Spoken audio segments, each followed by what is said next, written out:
Okay, sa love life naman tayo. Minsan yung iba ano ba 'yan? Yung iba magtataka bakit parang ang alat ng love life 'no, yung parang hindi nagkakaroon ka ng relationships pero hindi talaga nagiging successful or napupunta ka sa mga entangled relationships. Well, malamang nakalagay yan sa natal chart mo.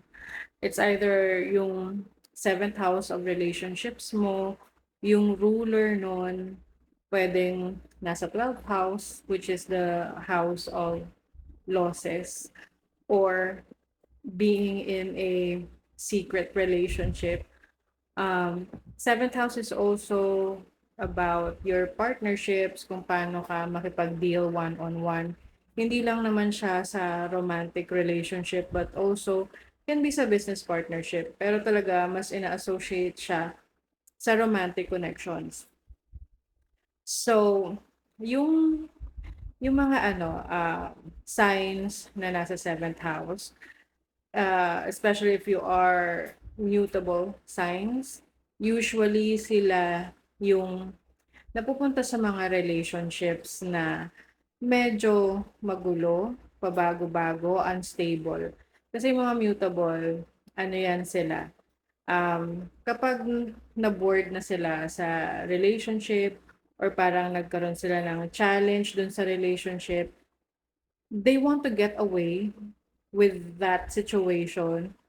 Kaya ang tendency, hindi sila nagtatagal sa mga relationship na yan. Gemini, Virgo, Pisces, Sagittarius. Mga mutable signs. So, most of them, depende na rin ha, lalo na kung nasaan yung, you have also to look for kung nasaan yung ruling planet nung sign na yon. Kasi pag nandun siya sa house na ah, house na kung saan hindi siya nagpe-perform ng maayos. So, malaki yung possibility na medyo messed up yung magiging relationships mo.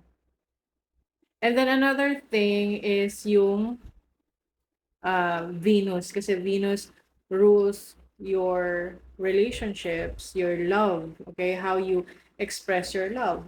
So, mas maganda if you have Venus in yung mga fixed signs, okay? So, Venus in uh, Taurus, Venus in Leo, Venus in Scorpio, Venus in Aquarius.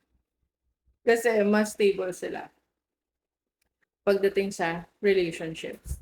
Or even, ganun din, kung yung Venus is, ay yung mga fixed signs nasa seventh house, stable yon. Or kapag naman yung mga Venus na yon ay mutable signs, medyo mahirap ka-deal pagdating sa relationships.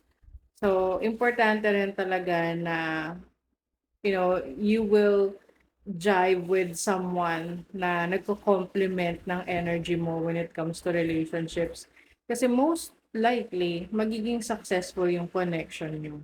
Another thing, yung fifth house. Kasi yung fifth house is the dating part ng life mo. So, hindi siya ganun kaseryoso na type of relationship, but that's how things starts, kumbaga. So, fifth house is creativity, children, and also pagiging playful and romance. So, mas maganda rin na yung mga signs doon ay um, depende kasi ha, depende yan. Kung mas maganda na ito ay fixed signs, mga ano kasi yan loyal, yung mga fixed signs. Tapos kapag mga cardinal signs naman, they are more in control of the relationship, na parang gusto nila sila yung masusunod pagdating sa relationship.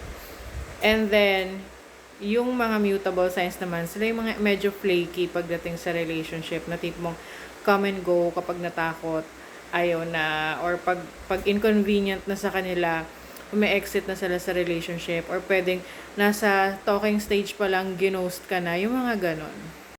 by default, ang mga compatible ay yung mga ano, ah, mga positive, parehong positive. So, ano ba yung mga positive na yun? Yung fire signs tsaka mga air signs. Aries, Leo, Sagittarius, um, and then Gemini, Libra, Aquarius. And then, another compatible naman is yung mga negative signs, which is yung Taurus, Virgo, Capricorn, and yung mga earth signs and water signs, Cancer, Scorpio, Pisces. So, pag ganun yung mga signs, actually depende pa rin kasi sa ano yan, sa natal chart kasi may mga aspects pa yan or yung mga challenges na kahit na let's say um, yung seventh house, yung fifth house ay ano siya, fixed signs, meron pa ring issue kasi meron siyang challenging aspect sa another planet na malefic. Let's say nasa Saturn or Neptune. Neptune kasi may pagka-malefic siya pagdating sa relationship kasi masyadong dreamy, hindi siya ganun ka-grounded. So, mataas yung expectation sa mga relationship na hindi na siya realistic. So, kailangan ng grounding yan from the perspective or energy ng earth signs. So, ganun. Marami pang kinoconsider. Meron pang Juno, meron pang pagdating sa relationship, marami pang i-consider. So, kung gusto nyo na mas maintindihan yung sarili nyo pagdating sa pakikipagrelasyon, it's either magpa-read kayo sa astrologer or learn astrology kasi it's a very helpful tool to get to know yourselves and to navigate life.